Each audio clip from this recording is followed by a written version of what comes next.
Hello and welcome to the 48th episode of The Route, our school bus fleet content series. So what's great about 48? Stay tuned till the end to find out. I'm Wes Platt, Executive Editor at School Bus Fleet. In this episode, I'll recap some of the recent top stories from schoolbusfleet.com. Please click like on this and all our other videos, and subscribe to our YouTube channel so you never miss an episode. Your comments are always welcome. If you get a chance, please post who you are, where you're from, and I'll give a shout out in a future episode. Okay, let's get rolling.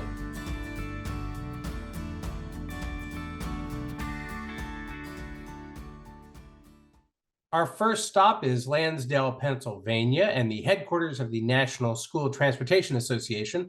The group recently reached out to the U.S. Department of Transportation on behalf of its membership over concerns about the small bus parts supply chain, which seems to be choking production of Type A school buses. And OEMs are warning that it could take as long as 7 years for the market to fully recover if something isn't done to relieve the bottleneck. The NSTA is recommending that the feds urge chassis manufacturers to set aside units for student transportation services, expand DOT's port and infrastructure and supply chain resiliency programs, develop economic incentives for small bus chassis production, streamline current procurement regulations to ease the bottleneck. The NSTA suggests that these initiatives would give manufacturers more flexibility. Said NSTA Executive Director Kurt Mackison, Type A school buses are a vital part of America's student transportation system, and our members across the country are adversely affected by price increases, delayed delivery times, and aging of their current school bus fleets. Are you affected by the Type A chassis shortage? Share your experiences in the comments. Our next stop is San Diego County in California, where Nuvve and Bluebird partnered with Ramona Unified School District to generate revenue selling energy back to the grid using the Emergency Load Reduction Program established by San Diego Gas and Electric. This effort, which represents Bluebird's largest commercial V2G project to date for a school district, could bring in $2 per kilowatt hour, which could lead to savings of up to $7,200 per bus per year. Said Albert Burley, Bluebird's Executive Director of EV Development, introducing Bluebird zero-emission electric school buses into Ramona means that the school district puts students and community health first.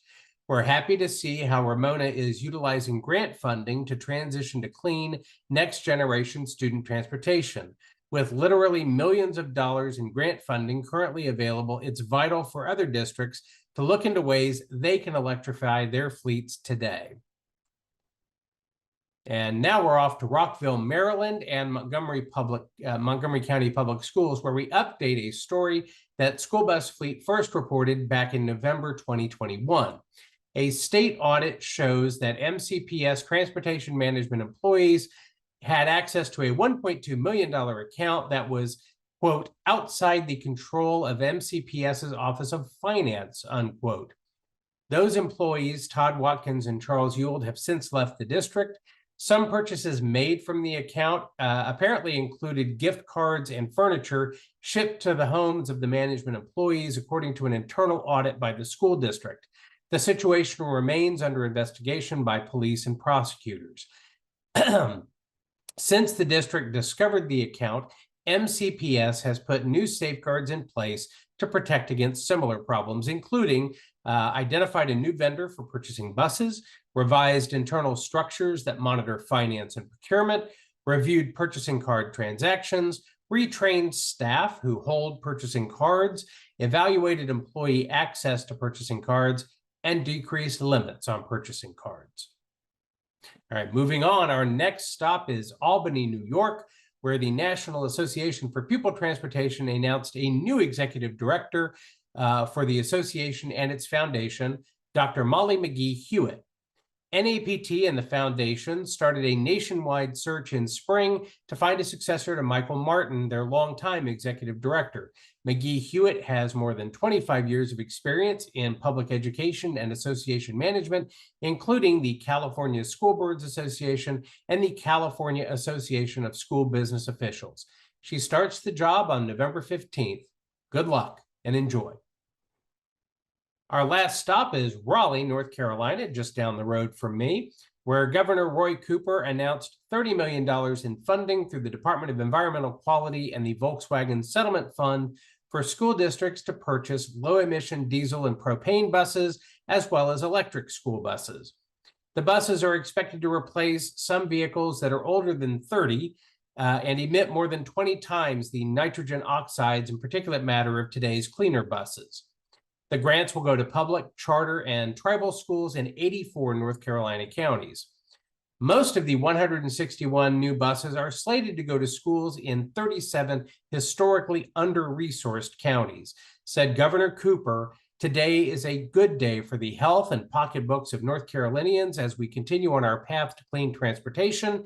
Transitioning to cleaner school buses reduces greenhouse gas emissions, lowers costs to our schools, creates great manufacturing jobs, and reduces pollution in our poorer communities."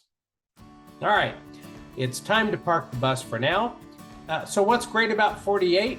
Well, I promised I'd tell you. One thing I know is that 48 is the total number of minutes in a full NBA game. Thanks to you and to Doris Bean from Glendale, Arizona for watching. Much appreciated. Tell your friends about the route. If you've got news or pictures, snapshots, you can send them to me at wes.platt@bobbit.com. Love to hear from you. Tweet us at School Bus Fleet. Remember to post who you are, where you're from, so I can give you a shout out. And if you would, please, it is National School Bus Safety Week. Drive safely and see you next time on the route.